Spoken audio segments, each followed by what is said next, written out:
ओम वंदे मातरम। मैं गोविंद मालाकार योग प्रशिक्षक आप सबको सादर प्रणाम करता हूँ।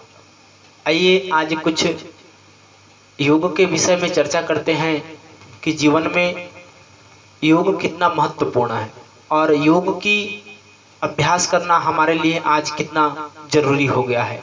तो आइए योग के विषय में चर्चा करते हुए सबसे पहले हमें भगवान की एक ऐसी देन जो हम सब लोगों को निःशुल्क रूप से मिला है, वह है यह समस्त मानव जाति से लेकर के समस्त जीव जगत को जब हम जन्म लेते हैं धरती पर, तब भगवान ने हमें संपूर्ण स्वस्थ रूप से इस संसार में भेजते हैं। लेकिन कहीं न कहीं हम अपने आहार, विचार, व्यवहार या कुछ ऐसे कारण से हम धीरे धीरे अपने जीवन को एक ऐसे मोड़ पर ले आते हैं कि हम कहीं न कहीं कुछ न कुछ प्रकार से रोग हमारा शरीर में या हमारा मन में उत्पन्न हो जाता है। फिर हम इस रोगों को जीवन में धीरे धीरे जूझते रहते हैं और हमारे आने वाला समय में अनेक समस्याएं आते जाते हैं। तो आइए योग से हम कैसे अपना संपूर्ण जीवन के हर समस्या को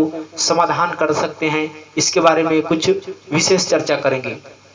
तो योग हमारे जीवन में आज हर तरफ योग बहुत महत्वपूर्ण रूप से योगदान देते हैं।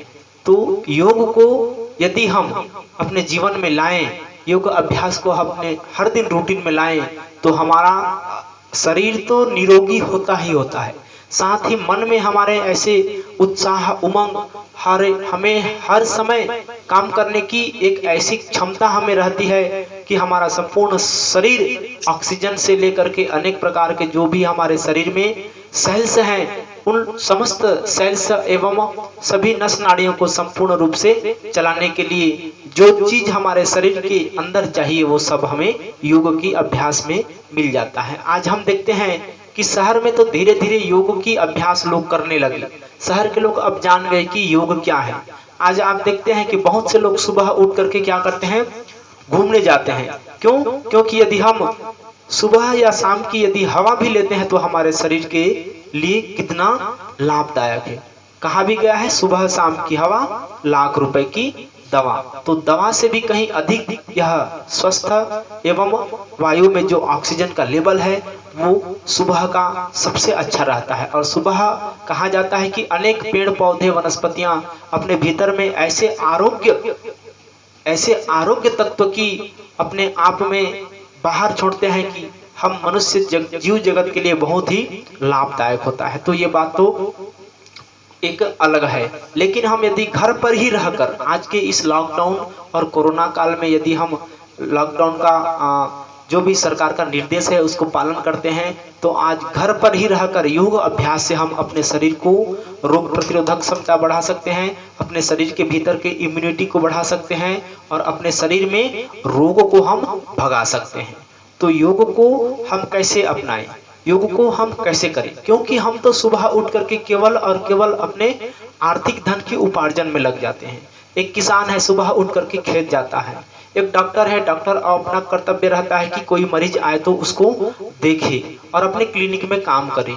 एक वकील है तो अपने वकालत में काम निकाल देता है। और आने वाले कुछ ऐसे समस्याएं जो हर मनुष्य के जीवन में कुछ ऐसे पारिवारिक समस्याएं भी होती हैं जिससे कि हम अपने खुद के लिए समय नहीं निकाल पाते, खुद को हम नहीं जान पाते कि हमारा भी कुछ तो भीतर में एक आत्मा है और वही आत्मा जो परमात्मा से एक दूसरे से मिले हुए हैं। तो योग का अर्थ ही है, योग का अर्थ है जोड़ना। योग का अर्थ है जोड़ना। योग का अर्थ जोड़ना होता है। तो योग को किससे जोड़ना होता है?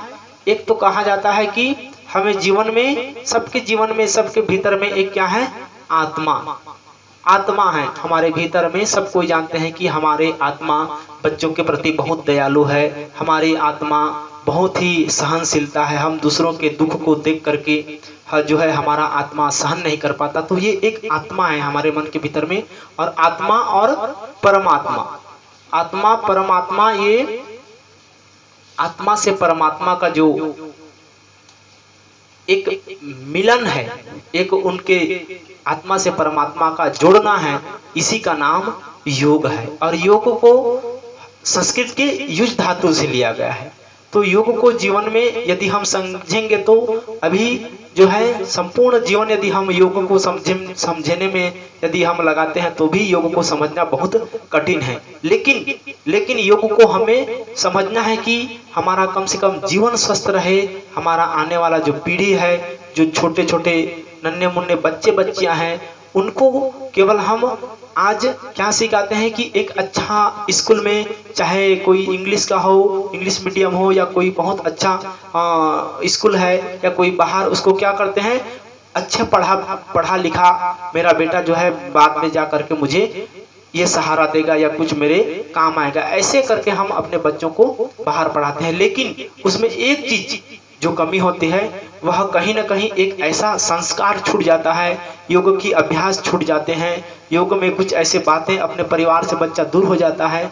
और अनेक प्रकार के ऐसे हम देखते हैं कि आज कोई गांव के बच्चा यदि बाहर जाकर के पढ़ करके जब घर आता है तो उसका स्थिति कुछ अलग बदल जाता है, वह वहाँ के माहौल में ढल जाता है। तो ठीक उसी प्रकार योग भी आत्मा से परमात्मा को जोड़ने का एक उपाय है। इससे बड़ा उपाय कोई नहीं है, क्योंकि जब हमारा मन ही शांत नहीं, मन को भी हम एक स्थान पर यदि समय लगाकर नहीं देते हैं खुद को, तो हम आत्मा और परमात्मा को नहीं समझेंगे। तो योग को समझिए, आज योग जीवन में हमारे लिए बहुत महत्वपूर्ण है। योग से हर समस्या का हम समाधान कर सकते हैं। योग जीवन में अनेक रोगों को तो दूर करता ही करता है, शारीरिक हो चाहे मानसिक हो। आज आपने देखा है हर कोई व्यक्ति अपने जीवन में एक निश्चित समय तक चलता है और असमय किसी को बीपी हो गया, किसी को शुगर हो गया, किसी का कोलेस्ट्रॉल कम ज्यादा हो गया, किसी को मोटापा हो गया, किसी की आज छोटे छोटे बच्चों को आप देखे हैं कि आंखों में उनकी रोशनी कम हो गई। तो ये सब चीज और अनेक प्रकार के ऐसे हमारे आने वाले जो विघ्न बाधा से लेकर के विपत्तियां हैं, उनमें केवल और केवल योग करके, प्राणायाम करके, ध्यान करके अपने इस शरीर को हम स्वस्थ रख सकते हैं और आत्मा परमात्मा को समझ सकते हैं। भगवान ने सबको अनमोल जीवन दिया है और यह जीवन हमें व्यर्थ नष्ट नहीं गंवाना चाहिए। कहा भी जाता है, मनुष्य जन्म अनमोल रे, मिट्टी में ना घोल रे, फिर अब तो मिला है फिर न मिलेगा, कभी नहीं कभी नहीं कभी नहीं रे। यहाँ तक कि अनेक रामायण, गीता, अनेक वेद शास्त्र में भी योग के बारे में बहुत से चर्चाएं हो गए हैं, करते हैं और करने को मिला है, देखने को मिला है, जानने को मिला है। तो समझे योग को। मैं बार बार मेरा आप सभी लोगों से विनम्र निवेदन है, चाहे वह गांव के हो, किसान हो, मजदूर हो या कोई भी व्यक्ति हो, योग को अपने जीवन में जरूर लाए, चाहे वह कोई भी। आज देखते हैं कि किसान कहते हैं कि हम तो खेत में काम करते हैं भैया, तो हमारा योग अभ्यास हो जाता है। एक मजदूर बोलता है कि मेरा तो मजदूरी करते करते योग अभ्यास हो जाता है। लेकिन वो लोगों को आज देखा गया है कि आज हम शहर में जाते हैं हॉस्पिटल में, तो शहर के लोग कम मिलते हैं और गांव के लोग मरीज के रूप में अधिक मिलते हैं। कारण क्योंकि आज हमारा खान पान सही नहीं है। हमारे दिन में यदि हमने कभी भी योग अभ्यास को नहीं अपनाया है, योग अभ्यास को नहीं लाते हैं, अपना रूटीन नहीं है, जीवन में खाने पीने का ढंग नहीं है, सोने चलने जागने का कोई नियम नहीं है, तो हमारा शरीर निश्चित रूप से रोगी होगा। तो इस सब चीज को सुधारने में केवल योग ही एक ऐसा रास्ता है जो हमें बहुत ही महत्वपूर्ण योगदान देता है और हमारे संपूर्ण जीवन को स्वस्थ, निरोग, आनंदमय जीवन जीने में हमारा बहुत ही मदद करता है। तो आप सभी माताओं, भाई बहन, छोटे बच्चे, चाहे जाति वर्ग कोई भी हो, सबको मेरा आपसे निवेदन है कि योग करें, स्वस्थ रहें, मस्त रहें। ओम। आने वाला वीडियो में मैं फिर से योग के बारे में अच्छी जानकारी हम सब लोगों के लिए लाऊंगा। सभी को ओम, नमस्कार, प्रणाम।